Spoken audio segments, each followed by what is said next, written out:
Hello everyone. In this video, I will explain how to get points on the McDonald's app. There are several simple ways to earn points when you make a purchase.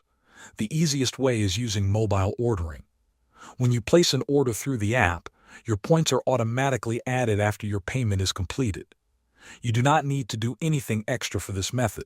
If you are ordering at the drive-thru, counter, or kiosk, you need to open the app and select the Earn Points option.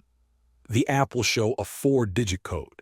You can show this code to the crew member at the counter or drive-thru, or scan it at the kiosk before you complete your order. This step is important because without it, your order may not earn points. Another way to earn more points is by checking the Rewards tab inside the app. This section often includes special offers such as double points or bonus points on selected menu items. These offers change regularly, so it is a good habit to check them before placing an order.